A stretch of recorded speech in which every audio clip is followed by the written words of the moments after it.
Hi guys, it's Kelly here and I'm back with another video for Honeybee Stamps. Today I am finally getting around to using my own set, all things new. I will be using the stamps and dies as well as the antique layering frames, and this embossing folder is kind of a bit of an older one, but it's called Sandy's Garden. And I know we've been doing a lot of kind of no line coloring lately, but there's a little kind of like trick to this one to help us get some added dimension. So I'm using our no line coloring ink, and I am stamping out all of the butterflies that are in the set.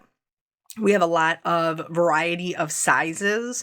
So some that are really big. I think the largest one spans, I think, almost like 3.5 inches, I think, which is the one that you'll see when we get done. Like, it's the card that's by itself.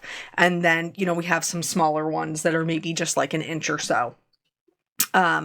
So in doing the coloring, you can you can see how well I clean my stamps, because this one right here obviously is a little bit darker than the rest, and that is because there was some black ink that was left behind when I cleaned it last. But that's okay. I'm not going to stress about it. You won't be able to see it in the end. So I am using my Copic markers, but you can use any markers that you have that you like using, whatever alcohol markers that you have. Alcohol markers will blend best, but that doesn't mean that you can't use water-based markers. Just know that your blend will be a little bit different. All of these, I love bright colors with some contrast. So I chose to do all of the butterfly bodies in black and dark cool grays. So the lightest that I went was out to the C5. And for most of these, like the smaller ones that are just like the little half moon shapes, you're really not going to see all, I think, 3 or 4 colors that I used. For this one with the bit bigger body, the largest one, you will definitely see all 4 colors. So it really just depends on how much real estate you're working with and how comfortable you are with your colors. So I am basically just going to pick a rainbow of colors. We're going to start with coloring some of them just one color, and then we will get into kind of color blending families, because both of them look really nice. And when I do no line coloring, if you guys saw my video over the weekend where we used the English cottage, we talked about stippling. We are not using any stippling today, but some of the tips for no line coloring are still the same, which is you kind of want to go in there and make sure that you are grounding your lines. So I usually go in there with my darkest color, and then I work out to my lightest color. But if you're scared of that darkest color, you can keep your shadows, lay them down with your lightest color, and then just go back over them as you work out kind of lightest to darkest, darkest to lightest. That's how I colored for a really long time, and there's absolutely nothing wrong with that. And it will help you to get more comfortable with where you're putting down your shading. As you get more comfortable, you get more confident, then you will have an easier time starting with the darker colors. You may notice that the one that we just colored in the pink, this one has a mirror image in the, like, one face is left and one face is right. That is intentional. Some of the butterflies are just open and some, face one direction or the other. And that is because I personally, when I am bringing a card together, I personally like being able to kind of switch up what direction they are facing. Just to add to make them just a little bit more dynamic to look at. So for this one does have some stripes along its top wing. And so I chose to leave those white, but you could absolutely do these another color. I'm just right now, I'm going in, I'm finding those lines with my darkest color. I'm making sure that I am extending my color out along that line instead of filling it in entirely with my lightest color, because that's just going to blow out my lines and it's going to just be a blob.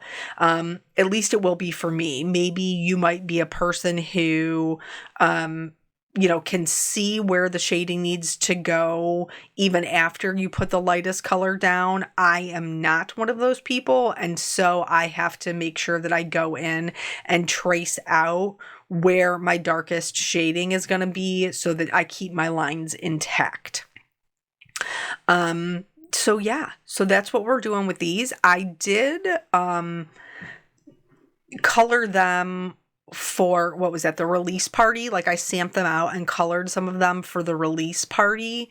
But I actually didn't end up making a card with them, so I haven't really had a chance to create with them yet, because I was using all other kinds of exciting stuff from the release, from the Cottage Countryside release. So I'm excited to be able to finally get to use my set. We're going to end up doing 3 cards today. I think that, and once we get there to where they're all die cut out, to me, they look like stickers. And I you ever just have a, creatively, you're like, oh, I could use this for fill in the blank. If you had more hours in the day, right? Well, that's how I felt. I was like, oh, I could turn these into stickers or ephemera or, different things like that. And they would be great for that. But since I don't have time to do that currently, I'll share it with you and maybe you will have time to do it. So I hope that you guys had a wonderful weekend. It was, we had Mother's Day. It was a good day. We had good weather. I unfortunately was not able to see my in-laws, because I spent the day with my mom. But I was able to see my own children, which made me happy, and my sisters, and, see my mother. So we kept things super chill, super low key, because we do have a large, not a huge family, because there's 3 of us kids, but then we're all, significant others, children, and they're not my kids, obviously my kids are little, but I'm the youngest of my family. But my nieces and nephews are old enough to have their own significant others. In fact, my nephew is currently engaged and my niece is in a long-term relationship. And then my other nephew is the one who is going to school to be a dentist. And so he just has his eye on that prize. That's it. There's no socializing going on. Just a quick note for this one. So I did this one, almost all in blue, and then I just left some little areas that were white.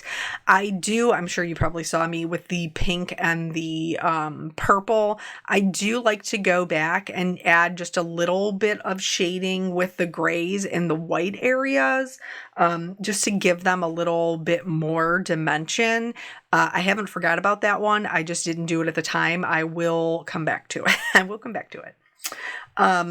And then, of course, I like to show different looks that you can get. So with the pink butterfly, I did it all pink with the white spots, and I left the white spots open. For this one, I'm going to do the majority of the wings orange, but then the tips I'm going to do black, kind of more of a monarch butterfly style, I think. So doing that, and then I will also try to leave those white areas.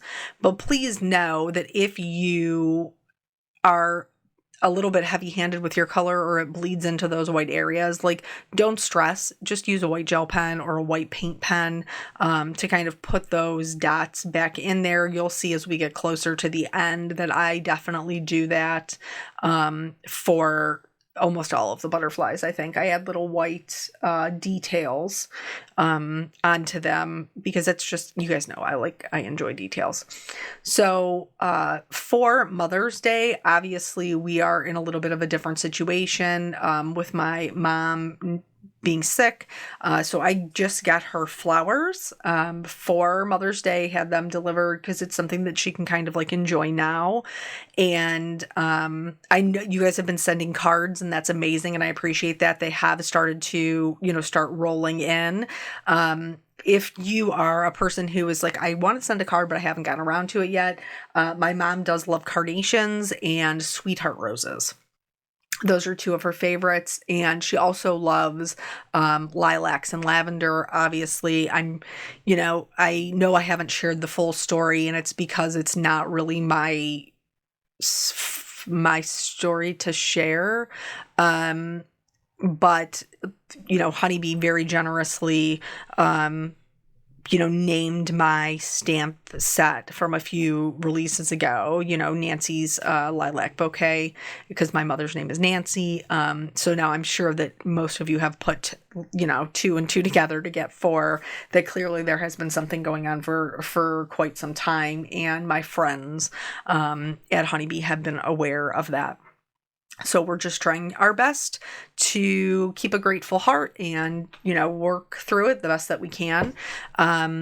This is something that's interesting. So my mom has always had let's talk about the coloring real quick. So here, this is where we're going to kind of branch off and start mixing color families. This one, I'm going to do like a purple into a pink, and then we're going to do a green into a blue, orange into a yellow, and then there was one that I did a blue into a purple, but I didn't film that one, and I apologize. I realized I needed it kind of after the fact. So basically, I'm just going to start with the color I want the majority of the wings to be. And for me, this is the purple. So I'm going in, and you can see I'm extending along those lines, making sure that I'm keeping the shape of each section. And then I'm going to go all the way out to my lightest color, which is a VO1. So I'm going to take that all the way out. And then because alcohol markers are transparent, I can use a little bit of color glazing. So I'm going to, you know what, I didn't go out to the VO1, did I? No, I did not. I went straight to the pink, which also still works. But you could go all the way out to the VO1 if you were worried about your colors, blending. The more color saturation that you have into the paper, the easier it's going to be for them to blend. So I did the RVO2 and kind of blended that into the VO4. And then this is the RVO4. And I'm doing that on the furthest outsides, and then just again kind of flicking that color into the inside. If after you do that, you find that you do need more of a blend, you can go back in with your lighter colors, whether that is the, bringing in the VO1 or going back over it with the RVO2. As long as you're not blowing out your lines, like putting down so much color that you're losing the shape. And this is true whether you are doing no line coloring or with a black outline. Like, you don't want to oversaturate the paper so it blows out your lines. But you can go back over that to help it blend a little bit. And then this large one, we're going to do the same oranges we did for the little butterfly. We're just going to also include the yellow. Anywho, my mom has had her nails done since I was 13, because that is what I wanted for my 13th birthday. I wanted to get my nails done. And I think that's probably like a generational thing, because I don't think it was super common before like the 90s, 2000s, that everybody was getting their nails done. But when I was growing up, it did become more popular. And so I wanted to do that when I was 13. And so she went with me. And I think I've probably told you guys that story before. But ever since then, she has been getting her nails done. So it's a long, long time, because I'm a far cry from 13. But she, a couple of years ago, no, probably longer than that, probably like 10 years ago, she switched from getting acrylic nails to getting gel nails.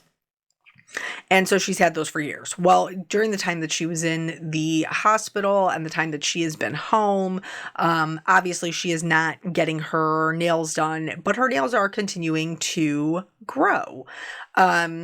So we reached out to the salon where she normally goes to and talked to the guy who usually does her nails. And he said that he could maybe swing it to like get her in and do her nails. But unfortunately, it just didn't work out. So I was like, well, we got to do something because we can't just keep like, they can't just stay on like this. So I ended up purchasing a kit that would do, like I could do her gel polish at home and with the UV light and all of that. And I, the kit that I picked, you can do one that has like one polish or one that has several polishes. I picked the several polishes so that way she would have, some options. And obviously, like, as the time goes on and those grow out, like if we want to change the color or whatever, she just has some options. And then I bought a kit to soak them off because if you have ever had gel nail polish, you know that you have to soak them off with acetone.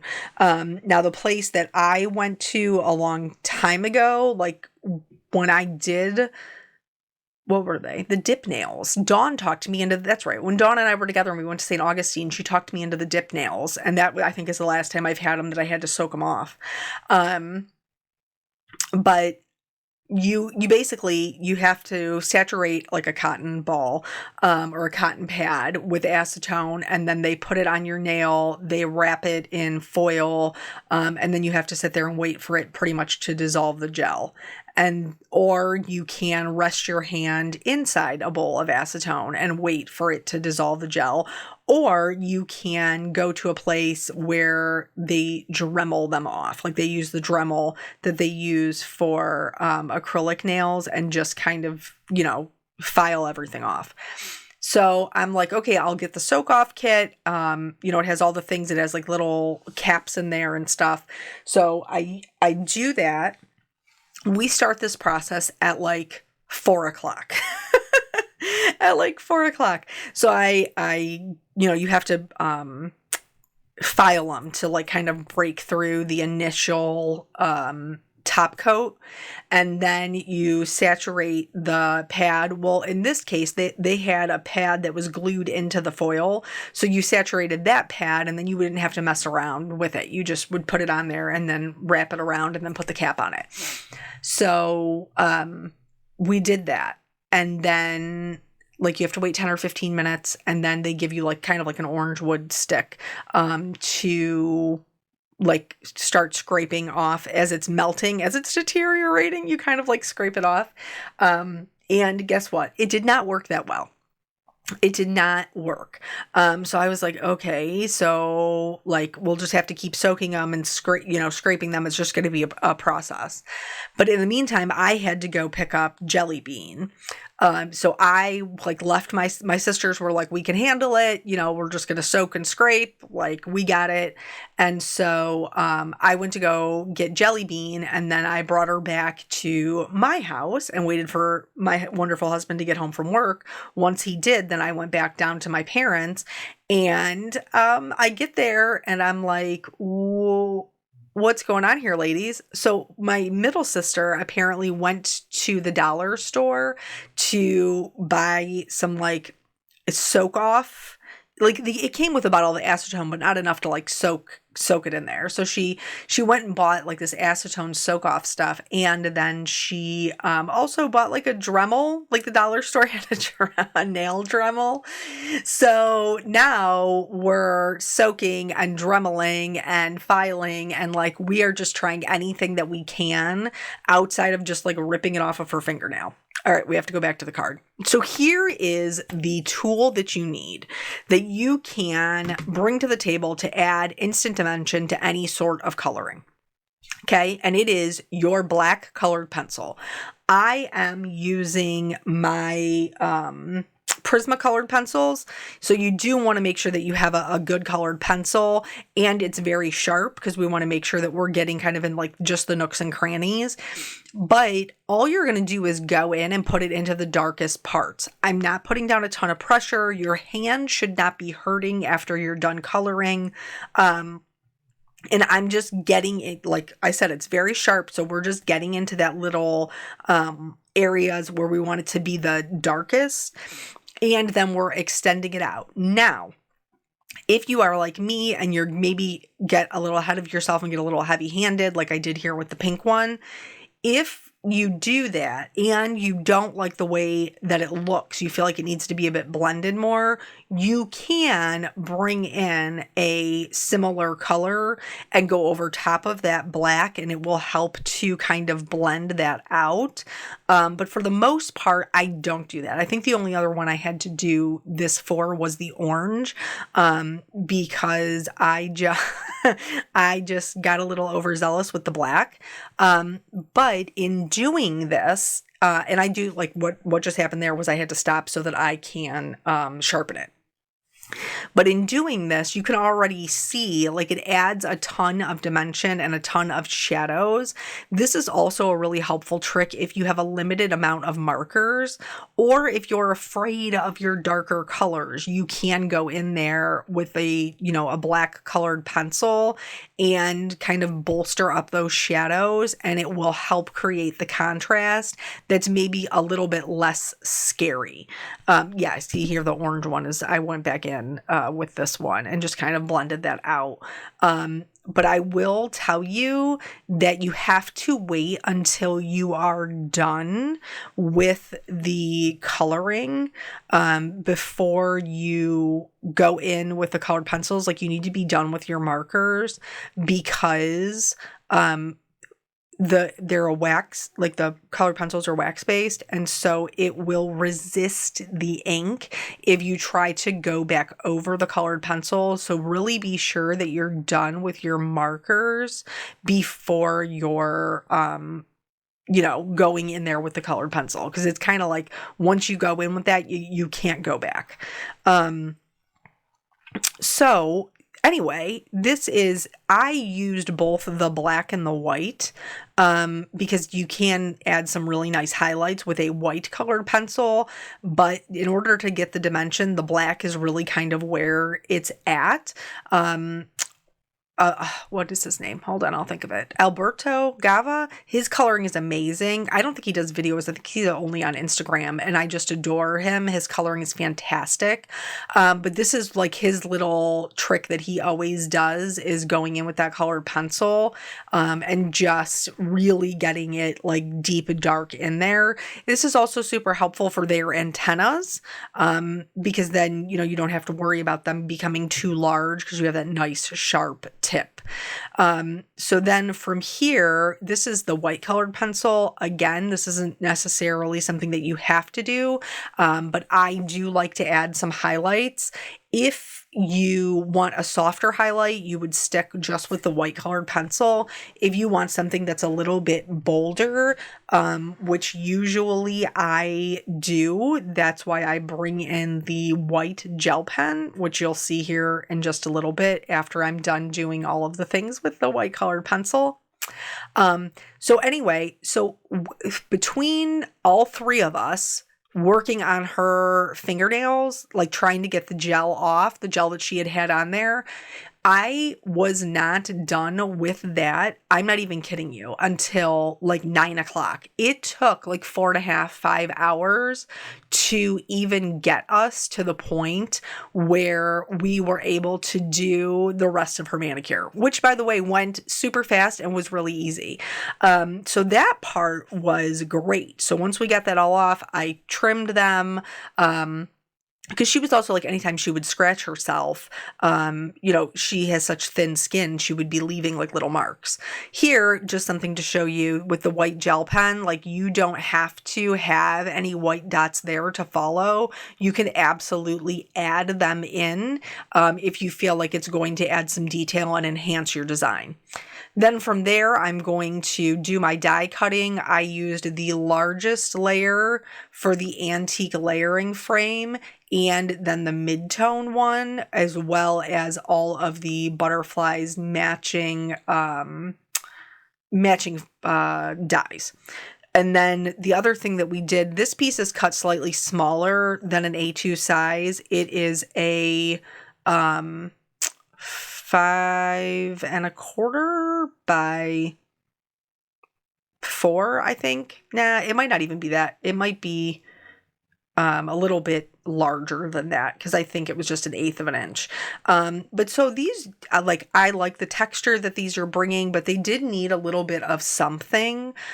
So I am using my Distress inks. This is Salvage Patina and then Salty Ocean.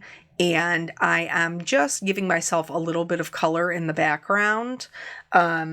So this one that you see me doing here was the one where I was like, for sure, I'm going to do that because it's going to create like a nice soft blue sky.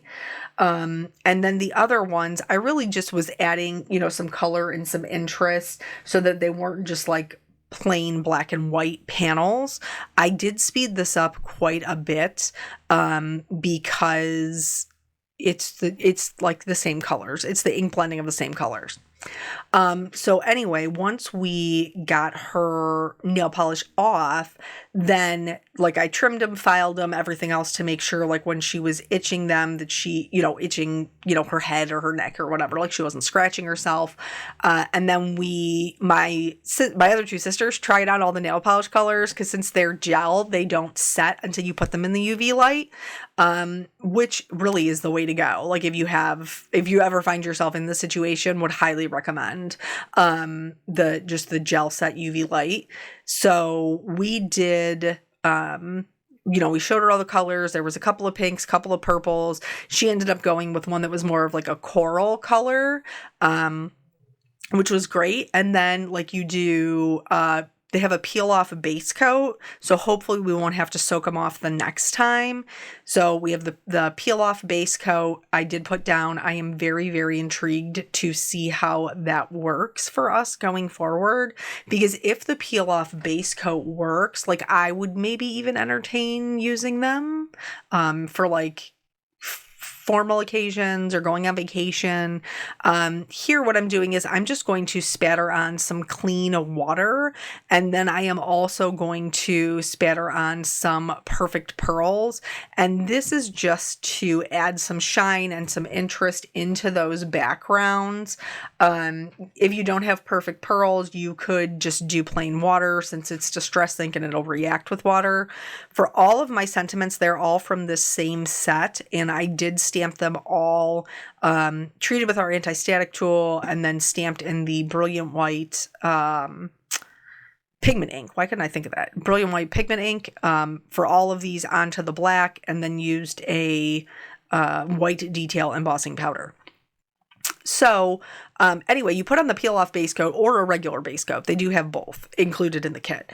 And then you put on a thin coat of your color, cure it in the light, which I think takes like if you press for a long time, it's 2 minutes. If you press for a short, I think it's 1 minute. So then you just, set them for the minute. And then when you do the top coat, you set it for, I think the 2 minutes. But really, once we got to like after the removal process, I think the whole manicure maybe took like a half an hour. Which was great. So I definitely had a good experience with that. I will report back on the peel off base coat and let you know if that was a good one. But her mom's nails definitely look like her normal nails. And so we are very happy with that. And so is she. Because part of the reason why we wanted to do it is because we bought the statue cast kits, which is a story for another time, but we did buy those, and so I needed her nails to be how they would normally look before we did the hand statues. So here I did glue like the embossed panel down to a black card front, and then for the butterflies I am going to glue their bodies down flat, but I did pop up their wings on some foam tape, and for this card I will do that for all of them. as well as the sentiment, pop it up on foam also. I like the embossed background. I feel like it gives some added texture into the background and just kind of creates more interest than just, a flat white background. Please forgive my autofocus. I know I say that every time. I still don't know what the problem is. And so I put the larger one like down in the bottom left and then the two smaller ones up in the top right. And this is just going to help create some balance along that diagonal. And from there, then the other ones, I did put together with varying types or varying widths. Like sometimes I did use the foam tape and sometimes I did use the liquid glue. I also did where I was on the blue, whether it was the sky or the background. I did kind of blend those in those edges for those because you guys know I don't love a stark white outline. So then for this one, I did the two or three of them, two of them flat, three of them popped up with the foam tape, as well as the sentiment. I popped that one up also. And again, this is just to create a little bit of varying depth and some more interest. So glued their bodies down flat and popped up their wings. For the littlest one, I just popped him all the way up because there wasn't really, I would have had to have really tiny pieces to just do his wings. And then for this one, this is the one with the antique layers. So this background I did flat. In the middle of those antique layers is the piece that fits on the outside. So I cut those out of black and laid that, glued them on top. So when you look at the card, it kind of changes the shape of the cutout because on the camera, that's all you can see. But in real life, you can see that little bit of white that's kind of peeking through on the sides. And so it does add another kind of element of interest. For the middle piece, I did pop up the entire middle piece on foam. And then that way it made it nice and easy to attach my butterfly and my sentiment. Now the sentiment you'll see here is already in two pieces, but I did cut it apart. So the happy birthday wishes is one and it is connected. For the wishes part, I did trim that off and just kind of round it out so that way I could stack it underneath and fill that space a little bit better. And then after this, I think I did it earlier. I think I added the clear sparkle earlier, but I did add it because you guys know I love the glitter. And then speaking of the glitter, I am going to go, oh no, there it is. I knew I did it. I was like, what? But at what point did I do it? Lots of glitters on all the butterflies.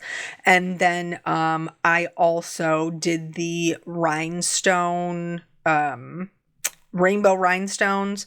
So I just, squirt my Be Creative glue down, just a little dot, and then I can pick them up out of my tray and adhere them down. I was very generous with mine because it's quite a large pack and I feel like I can be generous with them and that'll be okay. And then once we're done doing this, we're going to do a quick little recap of all of the cards. I think they're all different but super pretty. So here's the one that just has the large butterfly, and then the three that has the rhinestones, and then the last one which kind of goes in rainbow order. So I hope this inspires you to get out that one little black colored pencil and see what a difference it can make in your coloring. Thank you guys so much for joining me. I always appreciate your time, and I'll catch you on the next video. Bye.